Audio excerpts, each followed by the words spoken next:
Welcome back. Here's another Reddit story. Let's begin. Coworker cut my hair after saying my hair would look great shorter. I work remote, and thus, I can do whatever I like with my clothes and hair. I love it, even though I am a bit new to it. We have an office in my city that we have events at, and some non-remote workers work there. My coworker, Terry, works remote, and we meet every Thursday morning to interface for projects that cross over our departments. Since I have met him, he always has comments on my hair and clothes, but it is whatever. But he does often say that my big, curly hair would look a lot better short, and showed me a photo of his wife, who has hair like mine, but wears it really short. I just do not like my hair short, Sumi. So I just go, not for me, I am afraid. We have a holiday party that is next week, so I volunteered to help set it up. Not because I am some great, nice person, mind you. I get paid extra and get extra vacation days, and the Caribbean is calling me, laugh out loud. And Terry, too, is helping. He had some scissors, and showed us with aluminum foil how cutting it can make scissors sharper. He kept saying, "It cuts so smooth," and kept going, cutting crap, and then he grabbed some of my hair and cut it. It was me, him, and his teammate, and it quickly escalated. Human Resources, of course, was notified. He says he did not mean to, but just got wrapped up in it, and let his intrusive thoughts win. He says he is on the spectrum, and he is incredibly sorry. A coworker told me he is saying I must hate him, and he has been depressed since. Human Resources is pulling me into a meeting tomorrow, and per our policy, they explicitly say what the meeting is about, what are my thoughts about it, and how would I like to move forward. I know I do not want to see this guy if I can help it, and I do want the cost covered for my stylist appointment. I do not really want police involved. My hair goes past my butt, and he cut right at my hip, so it was a good chunk. I am angry, and usually want to believe the best in people, but I do not want to hear. I mean, it is freaking nuts. And everyone is saying how insane it is, and that he is a bit of a goofball, but overall just excitable and sweet. I guess my question is, how do I even handle this? Like, what do I ask for reasonably, and what is my rage and anger speaking? I am so upset, but I cannot talk to anyone else about it, because my family and friends would just want me to go scorched earth. Relevant comments. Commenter 1 said, "I am sorry this happened. As a person of color with very curly hair, how did you grow your hair long enough to make it to your butt? I do not think I have ever seen that before. Typically, our hair will break long before that." The creator shared, "I work a lot at it, but to be honest, I am part Native American, so my hair is so specific. I have almost always had long hair and would donate it when I was younger, but now I just like it long, because it is pretty unique to me amongst most other black women I know. It is just a little thing that makes me feel unique or special." The author on her background. "I am black on both parents' side and part indigenous on my mother's side. I did not want to mention in the post because I did not want to run on the assumption this was racist, mostly because, if it is, this is a whole other beast, and I hate confrontation." Commenter 3 said, "I am certainly not able to make that call for you, but if you think it could have been a factor, please do consider mentioning it. Apart from anything, putting my corporate hat on for a second, if it was racially motivated, even subconsciously, and his behavior is not at the very least corrected and called out, he could do much worse in the future. If I was your human resources representative, I would want you to say something, so that we had all the info before making a call. And I totally get not liking confrontation, but even just a quick mention would be enough. Something like, and I am not sure if this is the case, but it is not unusual for people of color to experience invasion of our personal space and disregard for our bodily autonomy when it comes to our hair, people touching it without permission, that sort of thing. I do not want to believe this kind of casual everyday racism was a factor in his behavior, but it is common enough that I think it needs mentioning and perhaps pointing out to him, even if I would like us to predominantly focus on the other problematic aspects of this incident. The author replied, "Make it known to them that this kind of thing can be racist in nature, but keep the tone professional and even, and let them do their own looking into things. You can then focus on the key issues which, from what I can see, are, you told him multiple times you do not want to cut your hair, you do not want it shorter, etc.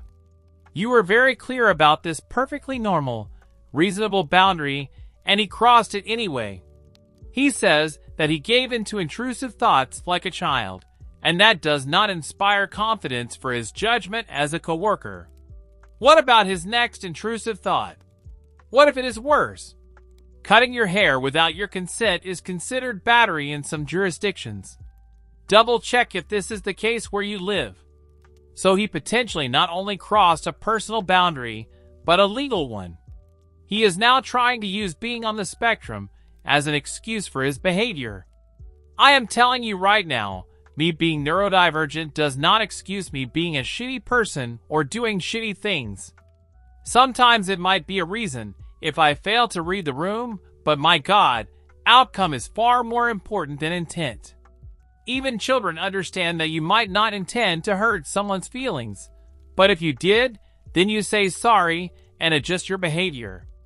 If he is able to work, then he is able to understand this basic shit, and if he cannot, then he is not appropriate to be hired.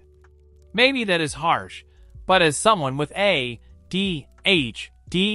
I am getting really sick of people using being neurodivergent to be utter fuckheads to others. If anything, most of the time we have heightened experiences of empathy, not lowered. He should know better, in a million ways. Gah, sorry for the rant. I am just very pissed off on your behalf. I am really sorry this happened to you. I hope you get everything sorted the way you would prefer, whether you end up mentioning this aspect of things or not.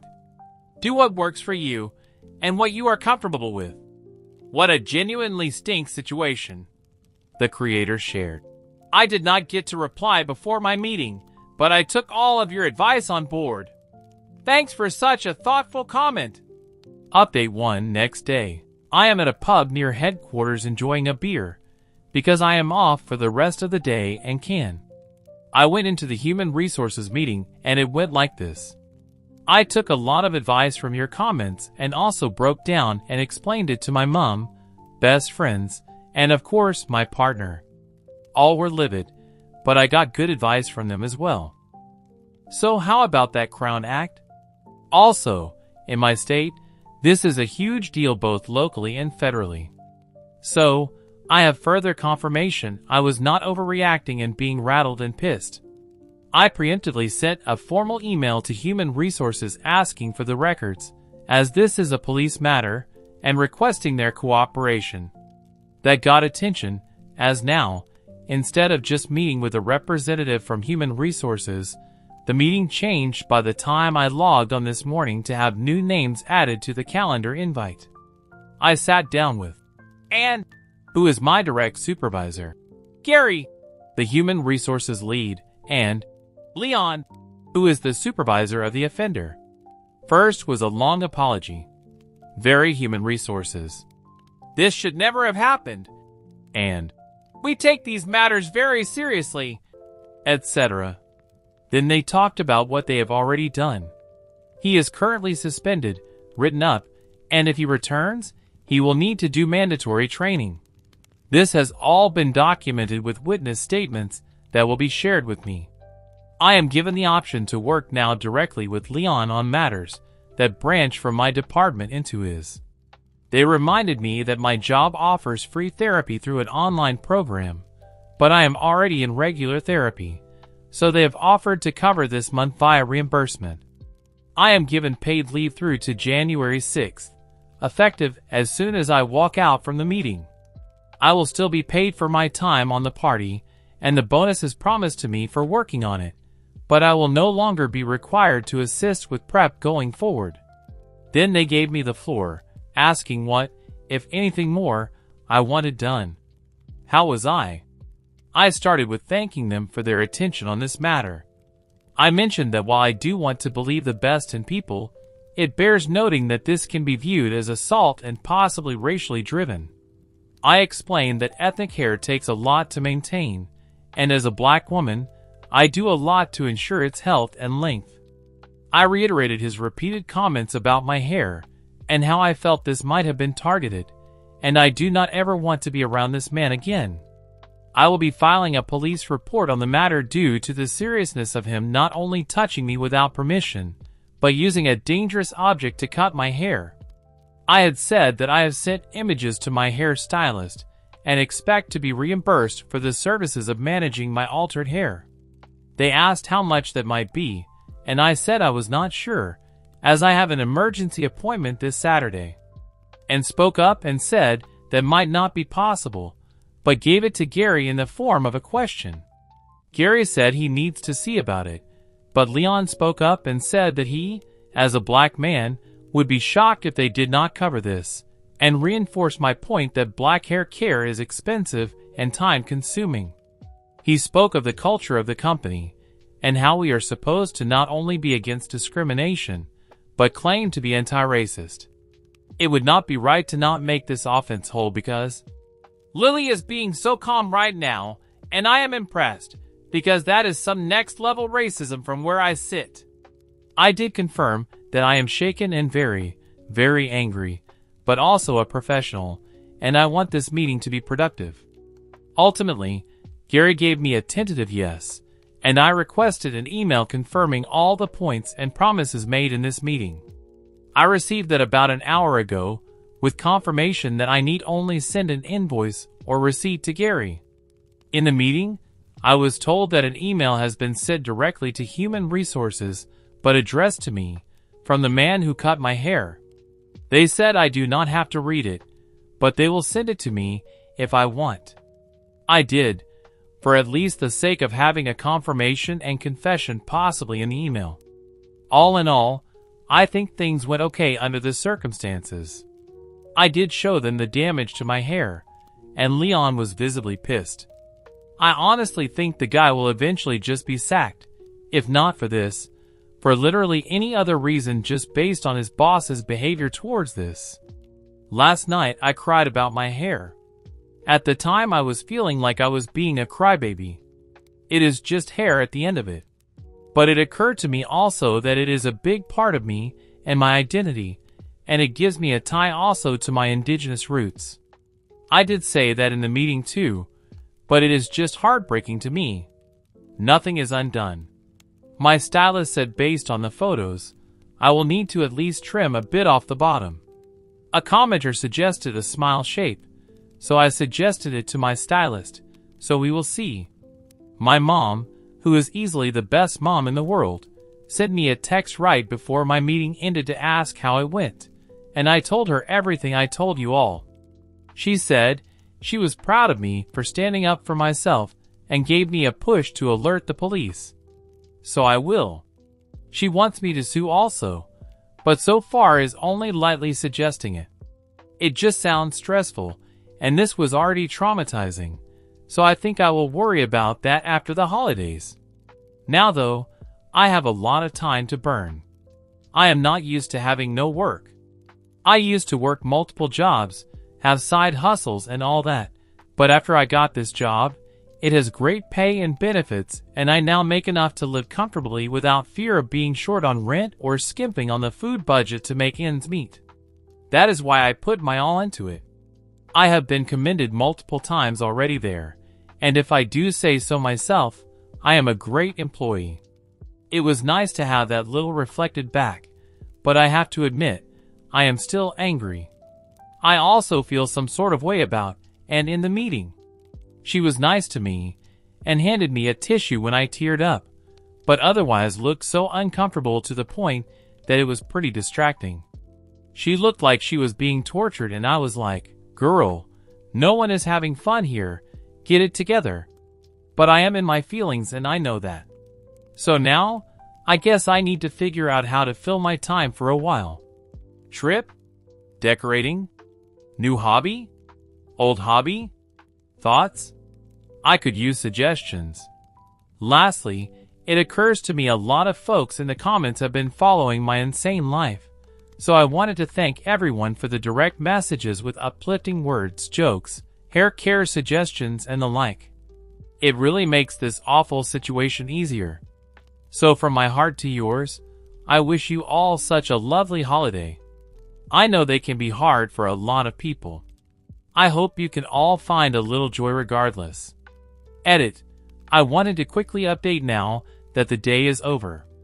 I spent most of my day doing things that bring me joy. I randomly went to the museum, had an espresso martini, etc. But first, I finished moping at the bar I was at and reported it with the police. It was stressful, but I wanted it out of the way, as my lawyer strongly suggested I do so now, in the event that I sue later. I did check my email and read his email to me that was funneled through human resources. There is a very clear admission of what happened. He had very odd reasoning and repeated, intrusive thoughts, and did note he is on the spectrum. He also mentioned lightly that remote work saved him because he is awkward and he just wants to be friendly, but admits he took things too far. Relevant comments. Commenter 1 said, Leon sounds like the only one with their head on straight there. And acting like she is the victim while you are literally dealing with assault is peak corporate awkwardness. The author replied, I am very grateful for him speaking up. I honestly was a little wary of him at first because he used to love that guy. They hung out outside work, though I do not know if they are very close or just work buddies. I am glad also he spoke from the experience and place of being a black person, knowing the cultural and practical ins and outs to help me through talking through it. He really came through. I owe that guy a gift basket or something. Is that what people do? Give gift baskets? I could maybe just wine or something. Commenter 2 said, Girl, just relax. Decorate for the holidays, if you have not already, and do something you have always wanted to do but never have, either because of jobs and or money. It has been a stressful several days, so enjoy your time off. Also, I do not know how to feel about and being uncomfortable either. Like you said, she is your direct supervisor? And that Leon is the supervisor for the man who assaulted you. If that is the case, then where the hell was she in that meeting? Why was Leon advocating more for you than she was? It definitely feels like she did not have your back in there, which is kind of icky. I mean, maybe an explanation could be if she is young or white or new that maybe she was nervous about speaking up. But again, if that is the case, then why is she in a supervisor position? Weird vibes. So I am glad they gave you the time off so that you do not have to be around her for a while. The creator shared. Right. I was pretty let down. And is white, I think, but has an adopted kid who is black, so I was confused. We bonded because when I first joined on, she said she was fairly new there too.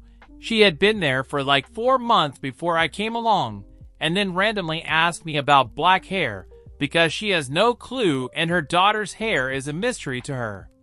I gave her links to my stylist's YouTube that has tutorials and such and my stylist's info. So I was like, girl, where are you? It is so frustrating. She is normally quite vocal and is a huge anti-racism poster on her socials.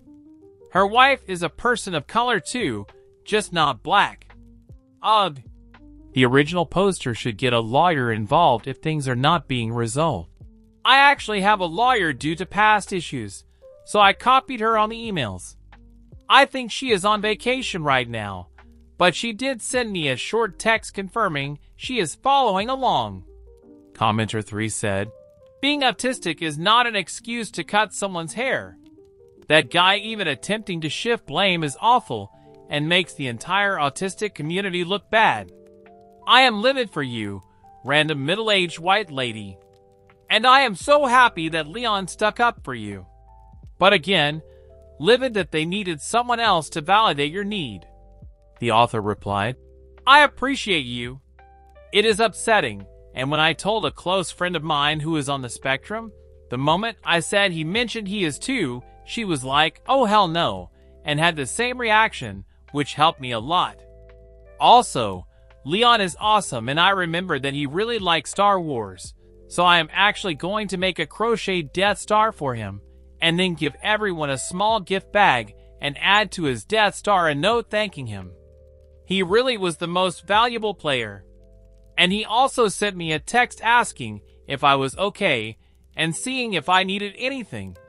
He mentioned his partner has a great stylist, etc. Sweetheart, it is nice to have the reminder that there are good people, especially when learning or experiencing that there are also crappy people. Update 2, 1 week later. I am going to be honest. I am at my mother's, and she got me wine drunk. Laugh out loud. But I wanted to update and close out this weird-ass chapter of my crazy life. Terry has been fired. I do not know all the details. I just got an email. And yes, I know I peek at my work emails on my day off. And the email stated in human resources terms that he is just not with us anymore. And reached out to me over text just to check in. But as we texted, she mentioned that she felt bad that she was useless. Her words in the meeting. She explained she was anxious and also very sick that day, and she is now discovering that she is pregnant. We talked a while, and I got to share my feelings, and she apologized. She was very, very sweet about it all, and said she wants to do better. She looked in fear about raising a child different from her, and all the ways she can fail. And now she is going to have a kiddo biologically. And instead of being excited, she felt overwhelmed, worrying that she will be a bad parent to her kids as they will be different in the respect that one is adopted and the other is the miracle kid. That is a whole other talk. But what might interest anyone who cares about Terry is that in my talk with, and she mentioned sympathy for him. Poor guy living alone, etc.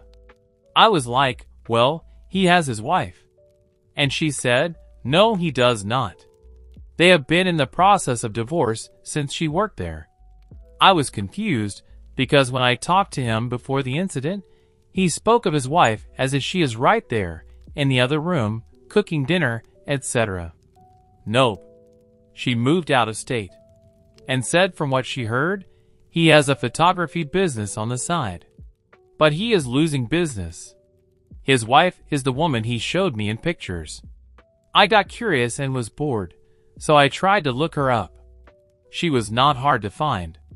She still has his last name listed and has a unique first name. She is gorgeous, like a model, but her hair in recent photos is long. I found that to be interesting. He took a lot of photos of her and badly edited them, in my opinion. I scrolled a while back and found a picture of her divorce party and scrolled to see older photos of her with short hair. So best I can tell, he just wanted me to look like his wife when he still had her in his life. If you look at his public page, it is all her and him or just her. It was just weird. As for my hair, I donated most of it. My hair was cut to just below my shoulders to be able to donate to an organization who donates wigs to people who are ill and need wigs for quality of life. I was very proud to do so. And thank you very much to the folks who steered me away from organizations that sell instead of donate. The organization I used is small and local and focuses on women of color and queer people. This brought me a lot of joy. I like my cut. I was worried I would feel like he won in the end, but my hair is not that short and it is still curly and fun. To let it rest, I braided it and crocheted in a green and red and black Christmas, Kwanzaa-style hair. I traveled to my mom early for the holidays since I do not have work. It has been really fun. My partner is getting to know her new boyfriend, and I get to spend time with my mom. This will be my last update on this sub, as I personally do not like sagas dragging on when it is hardly relevant to the original story. I generally post to my account anyways because I can post as much as I want, what I want. Relevant comments. Commenter 1 said, I am glad that you are doing better and very glad that he got fired. I do have a question, if I may be nosy. Why did you decide to cut your hair to shoulder length? In the original post, you said that you had but length hair and that he cut a chunk at hip length. The author replied, It made me feel better about the whole experience that I could donate it. That way, something good came from this. At least that is how my brain works. Commenter 2 said, The creep is fixated on you, and he brought those scissors with premeditated intent to cut your hair. He is weaponizing his neurodivergence to excuse his behavior. He needs consequences, or he will do it again, or maybe even worse. Get a restraining order and let your job know that you will not work with him. The creator shared, I am now in the process of getting a restraining order. It just takes a while to obtain. Commenter 3 said, Weirdly non-related question, but I am curious about his photography business. It sounds like he is not that great at it. Bad editing and so on. The author replied, Website was down, but he had a public Facebook page for it, but the last post was super old. I guess he does not do it anymore. And yeah, he edited his wife to look super light, and when I found her own photos of herself, she is of a much darker complexion. Weird all the way around. And that wraps up story 1. Let me know what you think. Now, let's move on to the next story. My officiant brought guests without asking. One of them caught my bouquet. So, long story short, the original officiant we chose and loved had to back out for personal reasons. We were disappointed, but a replacement was assigned quickly.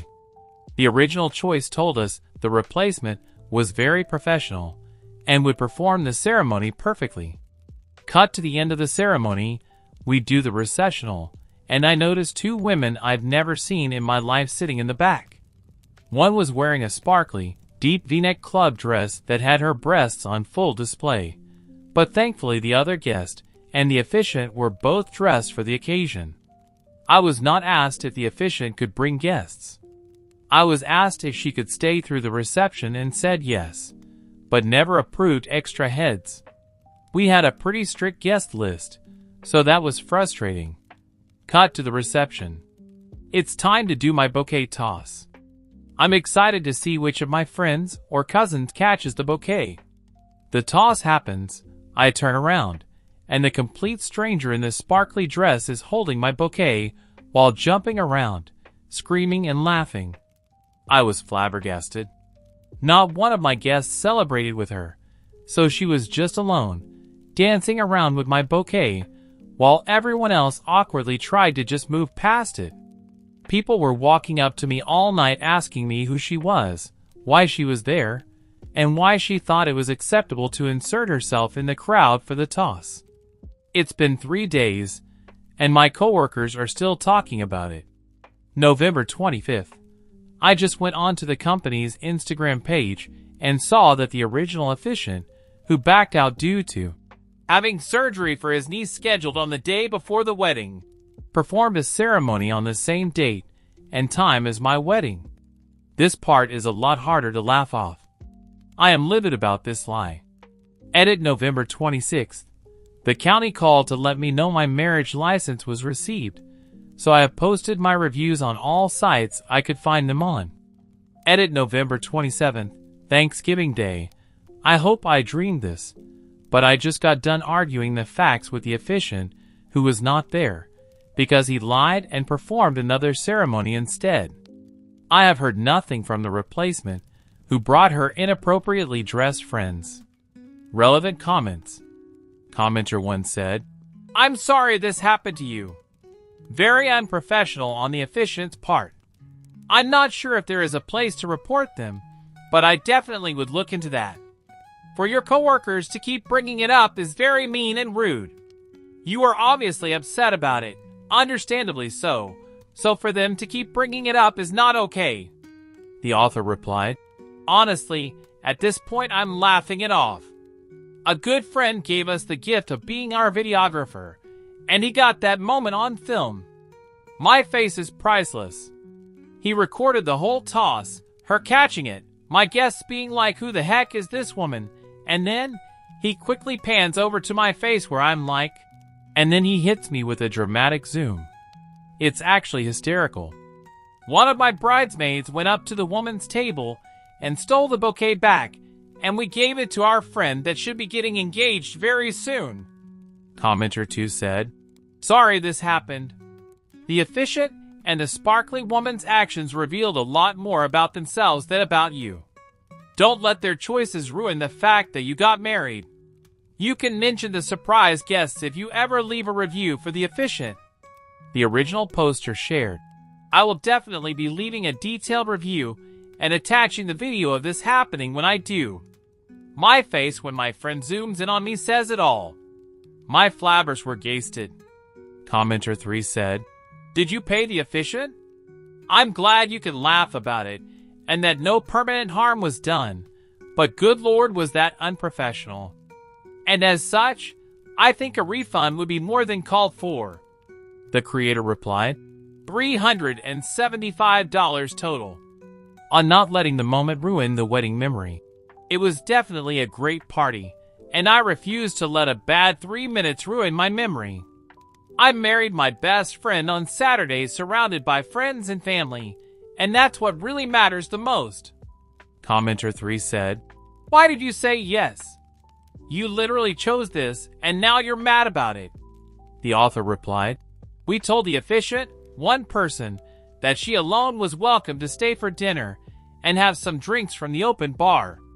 I told her we'd be happy to have her stay for the reception during a pre-wedding Zoom call, and no extra guests were mentioned. At first, I thought that they were venue staff because they were very on top of recording everything. It wasn't until about 30 minutes before the bouquet toss that I realized they'd sat down with the officiant and looked to be very close friends. By that point, I didn't actually have time to bring it up to anyone. I kept getting pulled in different directions for photos with guests, questions from my coordinator, the father-daughter dance, and so on. At the end of the day, I was flat out stunned and didn't react the way I should have. It was my wedding, and I could have said, "Hold on a second, let's figure this out first," when the coordinator pulled me aside to ask if we were ready to cut the cake. On redoing the bouquet toss.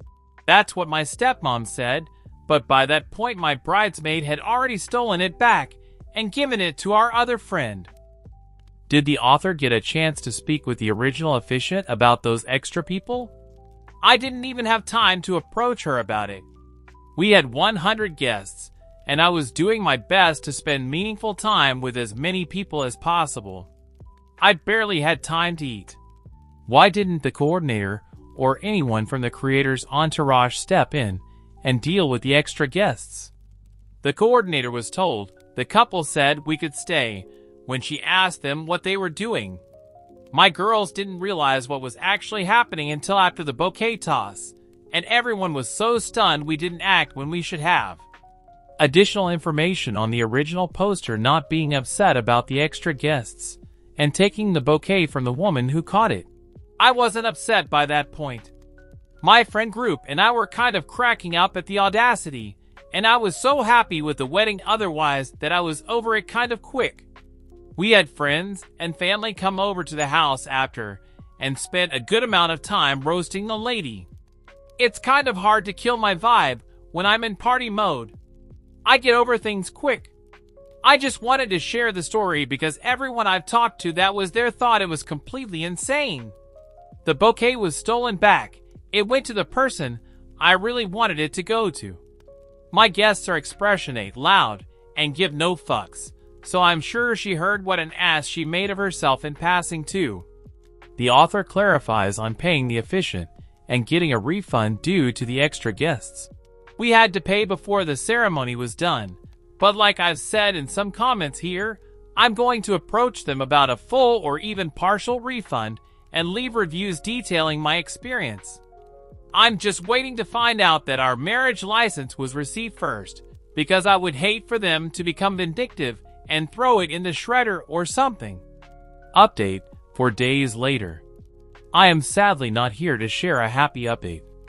The original officiant we'd chosen, the liar, sent me a 10-paragraph text message wanting to argue with me about my review on Thanksgiving Day. Firstly, he states that the bouquet was caught fair and square by the person who happened to be the tallest in the group. The video shows this to be laughably false. 2 guests in the video, including the one she snatched the bouquet from, are clearly taller than her. Either way, it's a moot point. She never should have been a part of that moment to begin with. She never should have joined the group at all. She shouldn't have even been at the wedding in the first place. To argue that she was just so tall that the bouquet just happened to fall to her is completely insane to me. Secondly, he is doubling down on his surgery lie. He told me he was at home recovering on November 22nd. I sent him the screenshot from his own page where he clearly states that he performed that ceremony on November 22nd, 2025. I also sent him screenshots of me straight up asking the other vendors he tagged who confirmed that this wedding was, in fact, performed on November 22nd.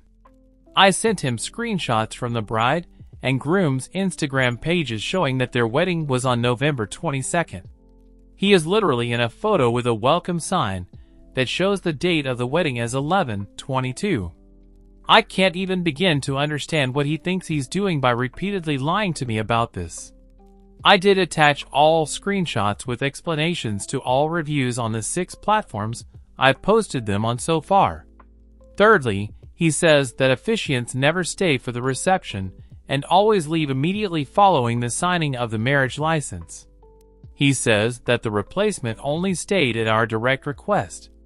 He himself, during our first meeting, said that he would be staying for the reception, specifically telling us that he would be at the bar ordering tequila shots immediately after the license was signed.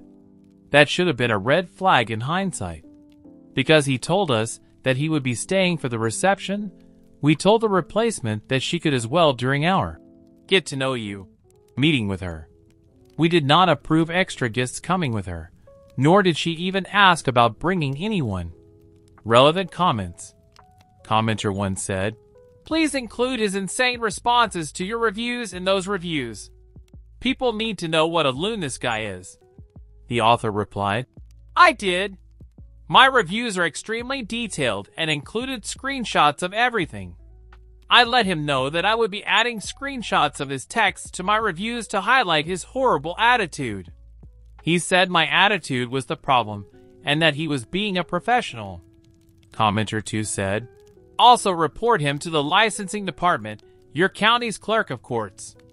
The creator replied, "I can do that for something like this? I'll have to do that today. The county clerk's office already knows a little about this situation. I called to ask if our license was received and gave a tiny explanation on why I was asking. They actually called me back a day or 2 later to let me know they'd received the license and that I was free to post my reviews." The original poster continued, "I'm definitely going to call the county and see if they take formal complaints like this. I got a bit caught up at work and responding to Reddit comments today, but I set a reminder for tomorrow." The author responds to a comment about having a close friend being ordained to do the wedding. "Public speaking terrifies me, so you're basically a saint in my eyes. Laugh out loud. I would have loved for a friend to officiate, but we couldn't really figure out who to ask. We're all neurodivergent and introverted." Commenter 3 said, "This is such a crazy story. His commitment to the lies and excuses is wild. Like, the jig is up, my guy. Apologize, refund, and move on would be the professional response. Gaslighting in the face of so much video and photo evidence is a sign of an unwell mind, in my opinion." The creator shared, "Yes, and not only that, but in his text to me he says, word for word, multiple individuals, including vendors, reported something very different. I have spoken to all of my vendors. I got married at an all-inclusive venue. I had exactly 3 vendors, officiant, photographer, and venue. The venue handled food, cake, linens, dishes, cutlery, champagne flutes, and so on site. I used faux florals that were bought online pre-arranged. I myself spoke to my photographer and the venue contact/coordinator, who are both just as appalled as I am. He also says, word for word, in closing, your wedding day should have been filled with joy, and I am genuinely sorry if anything during the day caused you stress or disappointment. However, the statements in your review misrepresent both the events and the professionalism of my team. With all of the verified facts, messages, and video evidence we have on file, I kindly request that you remove the inaccurate review from Yelp and any other platform where it may have been posted. Should the review remain, I will be required to publicly correct the record using the factual information and documentation available. I sincerely wish you and your husband the very best moving forward, and I hope this clears up any misunderstandings reflected in your review. He was not there. He has not spoken to any of my vendors. I specifically asked them if he'd reached out. They confirmed he had not. His only eyewitness accounts are from the replacement and her 2 uninvited guests. I copied and pasted both of those quotes directly from his text. Commenter 4 said, "Why would he, the officiant, have a team? Is he trying to imply that these random people were part of his team?" The author replied, "Yes. He runs an efficient company, basically." And that brings us to the end of story 2. Thanks for listening. Now, let's move on to the next story. My 30-year-old female friend has a 32-year-old male friend who always wants to cook for everyone, but his cooking is really bad. About 6 months ago, I moved across the country to a new state where I have a lot of friends and family. I posted about my move on Facebook, and Michael, a Facebook friend and an acquaintance I had met once or twice through other friends, reached out to tell me he happened to be moving to the same city and asked if I would want to get together sometime. I agreed, and after we had both moved and settled, we met up. We became friendly and started hanging out semi-regularly. I have a lot of friends and family in this state, as I mentioned. Work also keeps me very busy, so I do not have a ton of free time. Michael moved here because he recently got a divorce. He has an old friend, a 30-year-old male, who owns a house here who agreed to rent him a room. They also have a third roommate, a 30-year-old male. Michael does not have a job, so he has a lot of free time and is usually the one to initiate hangouts. So Michael loves to cook. The very first time we got together, he came to my place and cooked dinner. The meal was okay, although it was dairy-based, and I really do not eat dairy at all, so I felt pretty sick afterward. I was also pretty specific about a certain ingredient that I do not really like, but he was insistent that he needed to use it for the dish. Whatever. No biggie. However, as time went on, every time Michael would invite me to hang out, he wanted to cook. Either he wanted to come to my place and cook, or he wanted me to come over, and he would cook for me and the roommates and their significant others. Each time I ate Michael's cooking, I began to think more and more that I really just could not stand it. The first time he cooked for me and his roommates, I noticed that everyone at the table was silent when eating, and no one else commented on the food until he would eagerly ask, "How is it?" and get some sort of lackluster praise. He did this at least 3 times during the meal. Probably the worst time to me. One could not finish their plate, and everyone made excuses for why they were just so full they could not finish the meal. After that incident, whenever Michael would invite me to hang out, I would try suggesting other activities. We live in a place that is full of fun, socially distanced outdoor activities, so I would frequently suggest those things. He would always decline and try to convince me to come to his place so that he could cook for us. He has told me that the thing that brings him the greatest joy is cooking for other people. Due to this, I kind of started to distance myself and just politely decline his invitations. Last night, I got a message from Michael that he had a huge falling out with his roommate and he was very upset. I texted with him for a while, trying to calm him down and give him some advice about how to handle the situation. He was so upset that eventually, I asked if he wanted to come over for a beer so that he could get out of the house and clear his head. He asked if I had already eaten and I said that I had. It was almost 8 by that point, and he asked if he could come over tomorrow, meaning today, instead. I said sure. He replied, "Great, I'll stop at the store and cook a specific dish for us." I told him actually I am on a diet, and I could not eat that, but he was welcome to come over for drinks and some video games. He just kept pushing, asking about my diet and what I could eat, and finally suggested something that I would have no reason to say no to. This morning when I woke up, I was so dreading his meal that I texted him that I forgot I had made plans this evening. I told him I would be home around 8, which is too late for dinner, and that he was still welcome to come over then, or we could try for another night. I do not really know what to do about this guy. I feel bad because he hardly knows anyone here, and now it looks like he is on bad terms with his roommates, and I know he probably really needs a friend right now. But he is so insistent on feeding me every single time we get together. I think if I tell him that I cannot stand his cooking, it will honestly be more hurtful than just fading out of his life. Too long, didn't read. Friend is in a bad place and needs company, but he exclusively wants to cook for us when we hang out, and his cooking is terrible. Update 1. So my post didn't get a ton of attention, but I still felt like it deserved an update. After posting and thinking about things, I realized that it wasn't just about the cooking. I didn't want to hurt his feelings, but I really didn't care to be friends with Michael anymore. He never wanted to do anything I suggested, and that really bothered me. I felt like our entire friendship was just about me making time to do what he enjoyed, cooking for us, even though I got nothing out of it at all.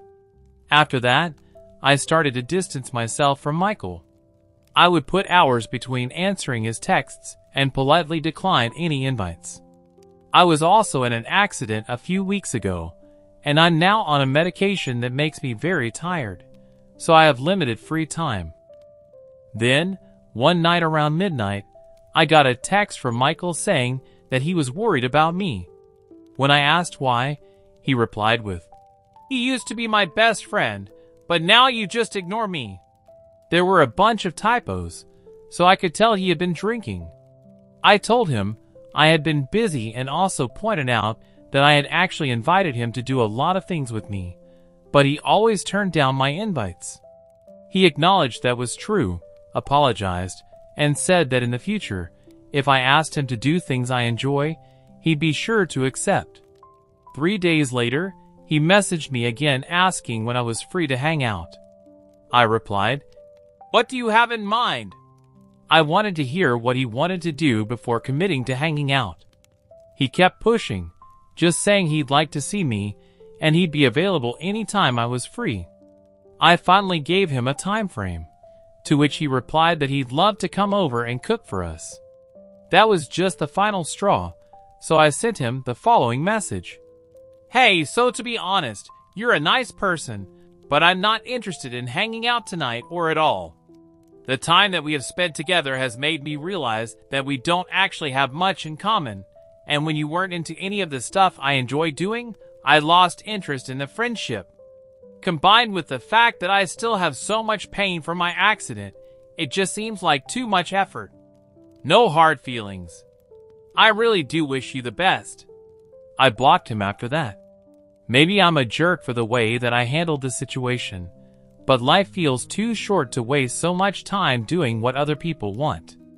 I never advocate for myself and always end up in these types of draining, one-sided friendships, so I feel proud of what I said and relieved to be moving past this situation. Too long, didn't read, realized I didn't really want this friendship anyway, and removed the person from my life. Edit. There are a lot of people defending Michael and calling me a horrible person. In my last post, I mentioned that he had a falling out with his roommates. They actually asked him to move out because he was being so disrespectful and aloof. I didn't include it in my post because I didn't want to be unfairly harsh. Now I see that the way I described Michael made people sympathize with him, and that's honestly given me more food for thought than anything. I couldn't even describe how awful he was to a bunch of internet strangers without feeling bad. A lot of people are also just making blind assumptions about him, and every single one is so far from reality. I guess we should all take Reddit posts with a grain of salt. Relevant comments. A commenter said, "I totally understand why this happened.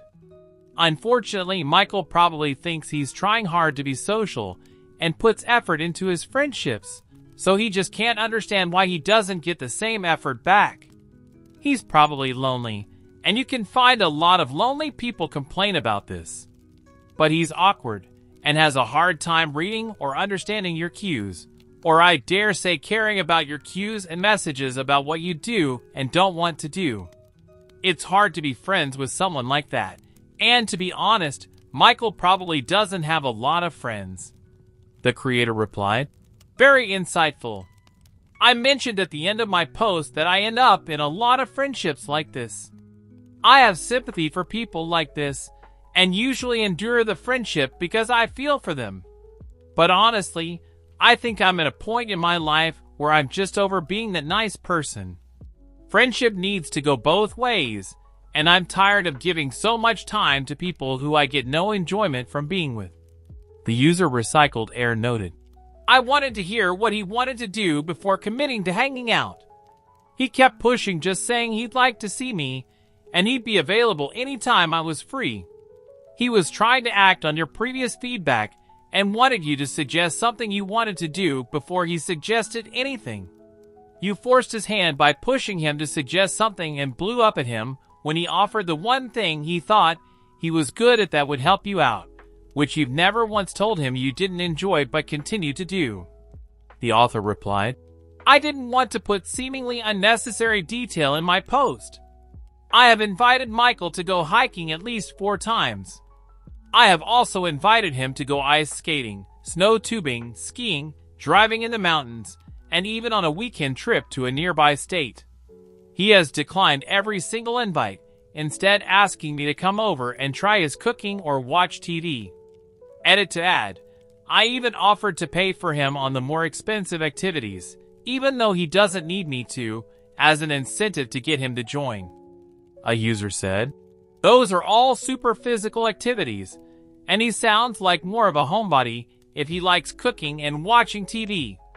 I agree you probably weren't compatible as friends, but ghosting him, re-engaging with him, and then about facing and sending a Dear John all sounds a bit much.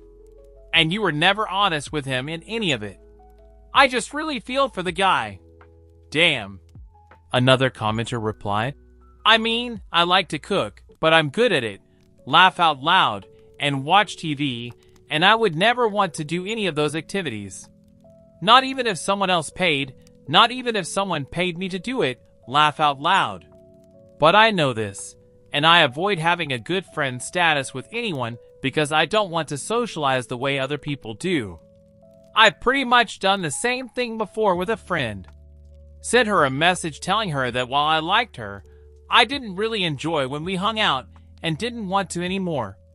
Sounds like a breakup, and in a way I guess it is, laugh out loud." The author shared, "Yeah, I'm getting a lot of hate for it, but I just don't see why I should continue to be friends with someone I don't like hanging out with. We don't enjoy doing the same things. I tried to drift away slowly, and he wouldn't have it, so I had to treat it like a breakup." A final commenter noted, "You don't have to continue hanging out with anyone you don't want to, and you can break off a friendship whenever you like. Nobody is telling you to continue being friends with him. Just don't be a jerk and actually tell the guy instead of him thinking you were great friends and you blocking him out of the blue. Total jerk move. Tell the guy, sorry, I don't like your cooking at all and I want to do other activities. Had a few friends just ghost me like this, and to this day I have no idea why. I thought they were really good friends. Final update. I got a lot of hate on my last post here, and at first, I couldn't really understand why. One person who continued to comment angrily was the user Recycled Air, so I actually ended up messaging him privately to ask why he thought I was such a villain. It turned out to be a really productive conversation. I gave him some more details about the situation and really ended up realizing that the issue was deeper than I made it out to be. I had left some details out of my original post, thinking that they were not necessarily relevant, only to realize that they were the true root of the problem. Thanks to the user Recycled Air for letting me get stuff off my chest and encouraging me to make another post. So I will provide those details, and surprisingly, even to me, new events have occurred and I will share those as well. When Michael and I first moved to the state we live in, we were both romantically interested in one another. We had been online friends for a while, having only met once briefly in real life, and I think we expected more to develop between us when we moved to the same city. I did not mention this at all in my post because after spending some time together, I realized that I didn't feel that way toward him anymore. I told him that up front, and we agreed to continue to be friends. Initially, one of the biggest reasons that we connected was over our shared love of outdoor activities. So for everyone guessing that Michael was unable to, or disinterested in, the hikes and trips I planned, that just wasn't true. He is very physically fit, and early on expressed a huge interest in these activities. However, when he wanted to hang out, he always wanted to hang out at one of our houses, and almost always, this led to us being in situations where he would want to lay on the couch and gradually lead into trying to cuddle with me. So while I disliked his cooking, I guess that really, I just felt like he was never respectful of the boundary that I set when I told him I only wanted to be friends. I was channeling my anger into his mediocre food.